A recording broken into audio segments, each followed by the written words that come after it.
Monopoliyada hamısı özləridir.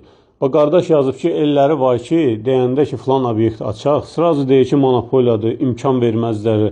Bu haqda bir video çəkərsiniz. Əslində, bu haqda video çəkmək istəyirdim, fikrim var idi.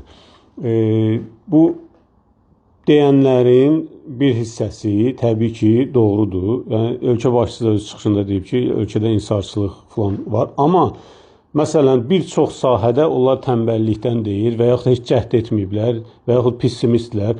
Məsələn, mən özüm də bizneslə məşğulam da, ayaqqabı işində heç kim deyə bilməz ki, ya monopoliya, ya insarçılıq var, ya kimsə tək əldən idarə olunur. Bir sırada, mən başqa şeydə heç qarşılaşmamışam, amma deyirlər ölkədə varsa, ola bilər var. Bunun indi ola bilər pis cəhətdir, amma bunun da çıxış yolları var da. Tam əminəm ki, bir çox belə deyilən hallarda əsassız deyilir.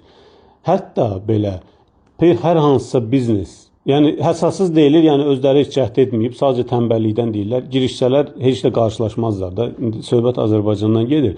Amma hətta həqiqətən də hər hansısa sahə insardadırsa, kimsə onu idarə edirsə, deyirlər filan adamın obyektidir. Bunun özü də hətta belə nəsə zəng gəldi. Təxmini fikrim bilirəm, yadımda da harda qaldı. Hətta bu halın özü də, yəni o işi görmək istəyən üçün belə çox dəhşətli pis bir şey deyil də, yəni biznes cəhətdən. Ümumi əlbəttə ki, arzu olunmaz haldır, nəyinsə insarda olması. Biznes gərək azad olsun. Hətta məsəl üçün, yenə də dediyim kimi, işi görmək istəyən üçün çox da dəhşətli pis bir şey deyil. Sadəcə, həmin kimsə deyəndə ki, bunu filan adam eləyir, filan adamın əlindədir, o adam gəlib birbaşa o işi görmür ki, o adam sadəcə həmin sahəni insarda saxlayır. O deməkdir ki, o işi görmək istəyənlər onunla razılaşıb eləməlidir. Yəni, siz həmin biznesi, mən biznes cəhətdən danışıram, etmək istəyirsinizsə, düzdür, xərciniz müəyyən gəlirlərinizə